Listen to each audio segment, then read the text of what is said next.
या पूर्वीच्या तासाला अर्थशास्त्रातील महाराष्ट्राची अर्थव्यवस्था या घटकाला सुरुवात केली. आता महाराष्ट्राच्या अर्थव्यवस्थेचा अभ्यास करत असताना आम्ही सर्वप्रथम महाराष्ट्र राज्याच्या निर्मितीचा पार्श्वभूमी समजून घेतलेली आणि त्यानंतर अर्थव्यवस्थेचं असणारं पहिलं किंवा प्रमुख क्षेत्र जे आहे कृषी क्षेत्र, या कृषी क्षेत्राचा अभ्यास केला.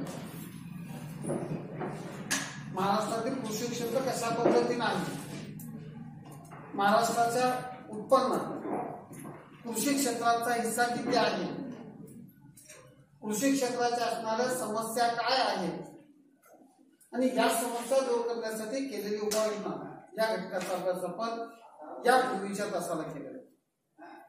आता यानंतर आपण जर अभ्यास करायचा असेल तर अर्थव्यवस्थेच्या दृष्टीनं दुसरा महत्वाचा घटक सांगितला जातोय त्या देशाचं उद्योग क्षेत्र कसं आहे किंवा औद्योगिक क्षेत्र कसं. औद्योगिक क्षेत्राची सुरुवात किंवा हे क्षेत्र प्रामुख्यानं 17व्या शतकात युरोपमध्ये जी औद्योगिक क्रांती झाली, या औद्योगिक क्रांतीनंतर अर्थव्यवस्थेच्या विकासाच्या दृष्टीनं दुसरं क्षेत्र अस्तित्वात आलं, ते म्हणजे औद्योगिक क्षेत्र किंवा उद्योग क्षेत्र, उद्योगधंदे. कारण देशाच्या राष्ट्राच्या विकासामध्ये रोजगार निर्मितीच्या दृष्टीनं, राहणीमानाचा दर्जा उंचावण्याच्या दृष्टीनं, लोकांच्या उत्पन्न वाढीच्या दृष्टीनं उद्योग क्षेत्राचा हिस्सा हा महत्वाचा मानला गेला.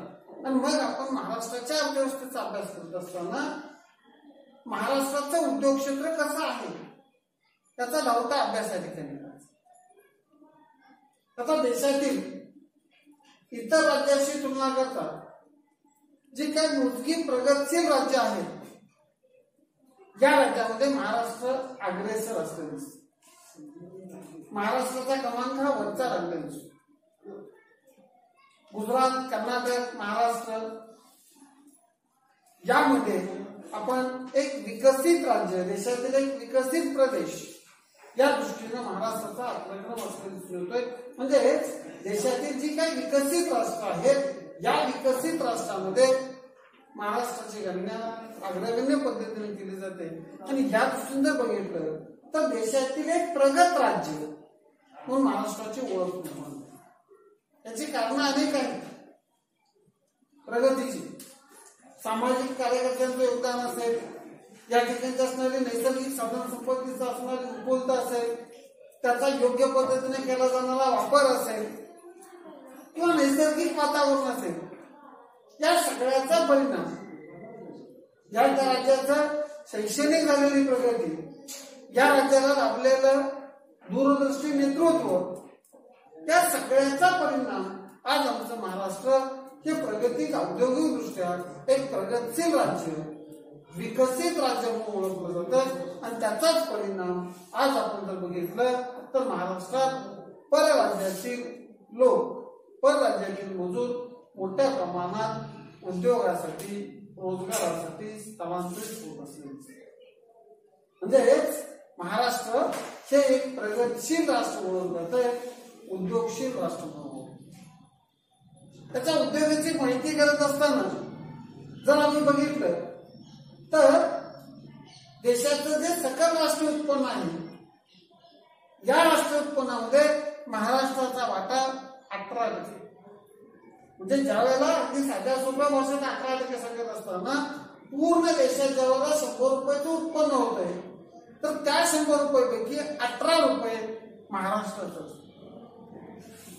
म्हणजे आम्ही जी देशाच्या इतर राज्याशी तुलना करता आमची हिस्सेवारी जास्त नाही.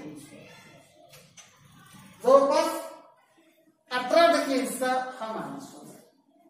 त्याचा परिणाम असा झाला, महाराष्ट्राच्या आर्थिक विकासामुळे, महाराष्ट्रात उपलब्ध असणाऱ्या पायाभूत सुविधांमुळे महाराष्ट्रामध्ये परकीय गुंतवणूक सुद्धा मोठ्या प्रमाणात, ज्याला एफडीआय म्हणून ओळखलं जातं, फॉरेन डायरेक्ट इन्व्हेस्टमेंट, परकीय थेट गुंतवणूक.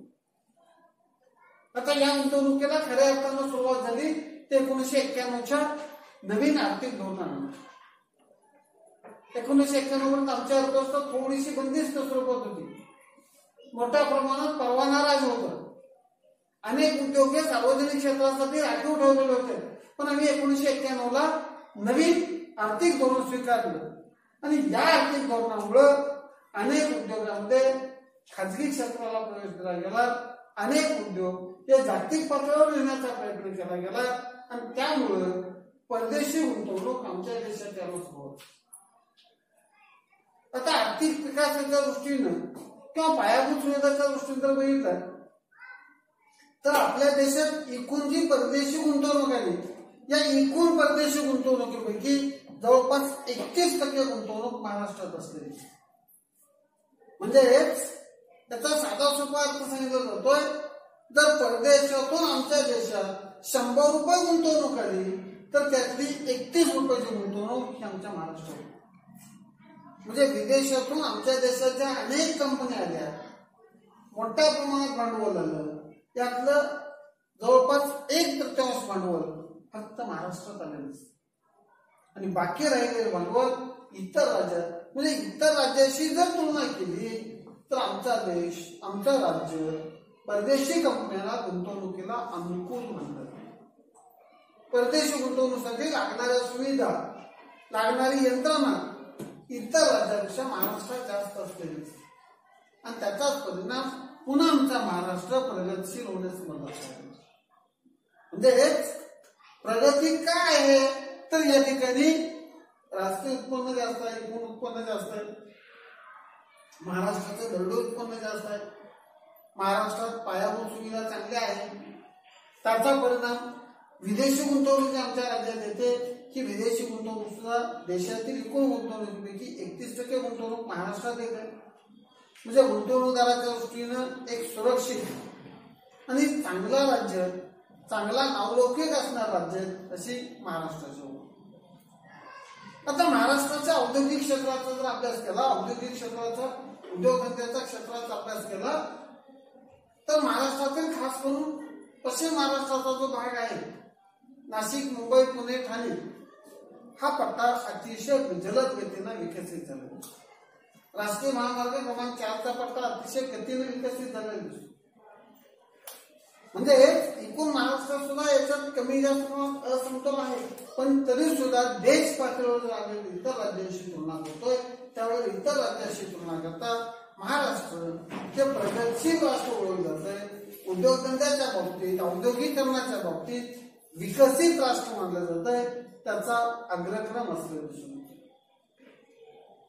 आता हे आमच्या महाराष्ट्राच्या अर्थव्यवस्थेचं जरी समज स्थिती असली, आम्ही एक प्रगतशील राज्य म्हणून ओळखलं जात असेल, उद्योगशील राष्ट्र म्हणून ओळखलं असेल, दरडोई उत्पन्नाच्या बाबतीत देशातील विकसित राष्ट्र म्हणून ओळखलं जात असेल, विदेशी गुंतवणूक मोठ्या प्रमाणात येत असली तरी सुद्धा अजूनही आमच्या राज्यात औद्योगिकरणाच्या दृष्टीनं विविध समस्या दिसून येतात. औद्योगिकरणाच्या बाबतीत जर बोलायचं झालं तर महाराष्ट्रात ब्रिटिश राजवट आल्यानंतर उद्योगधंद्यासाठी पायाभूत दृष्टीनं वाहतूक यंत्रणा चांगल्या पद्धतीने महाराष्ट्रात उभारली. देशातील पहिली रेल्वे महाराष्ट्रात चालू झाली. देशातील मोठ्या प्रमाणात धरणांची बांधणी महाराष्ट्रात चालू झाली. देशातील रस्ते बांधणी महाराष्ट्रात चांगली आहे. शिक्षणाच्या प्रसाराबाबत महाराष्ट्र अग्रेसर मानला जातोय. आज महाराष्ट्रात उद्योगधंद्यांना एक प्रकारची सुरक्षितता बाबतीत, मग ही सुरक्षितता कोणत्याही बाबतीत दिसते, या बाबतीत महाराष्ट्र संवेदनशील मानला जातोय आणि म्हणून महाराष्ट्राची आर्थिक प्रगती जास्त होत असलेली दिसते. महाराष्ट्र विकसित होत असलेली दिसते. आता विकसित होत आहे तरी सुद्धा महाराष्ट्रात आजही औद्योगिक क्षेत्राबाबत अनेक प्रकारच्या समस्या असलेल्या दिसतात.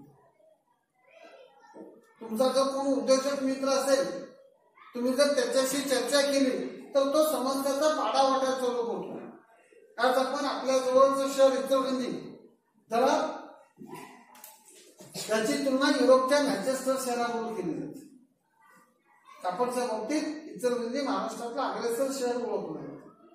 पण या कापड टेक्सटाईल उद्योगाबाबत जर महाराष्ट्रात गेलो, इचलकरंजीत गेलो तर अनेक समस्या, अनेक पायाभूत समस्या असलेल्या दिसून येतात. भांडवलाच्या समस्या असलेल्या दिसून येतात. तंत्रज्ञानाच्या समस्या असलेल्या दिसून येतात. कामगार समस्या असलेल्या दिसून येतात. शासनाच्या लाल फितीचा फटका बसत असलेला दिसून येतोय. इंधनाची समस्या दिसून येते. म्हणजे महाराष्ट्राच्या बाबतीत जर बोलायचं झालं तर आर्थिक विकासाच्या दृष्टीनं, उद्योगीकरणाच्या दृष्टीनं विविध प्रकारच्या समस्या.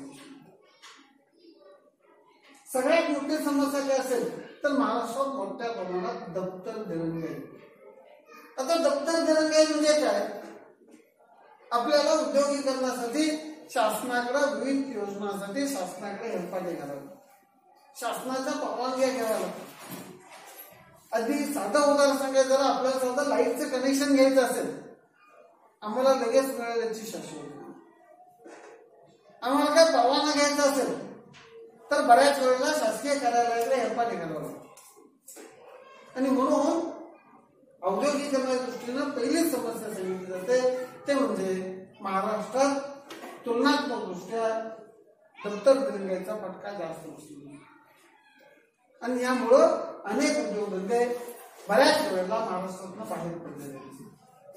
नंतर ती समस्या सांगितली जाते की या ठिकाणी कौशल्याधिष्ठित मनुष्यबळाची टंचाई.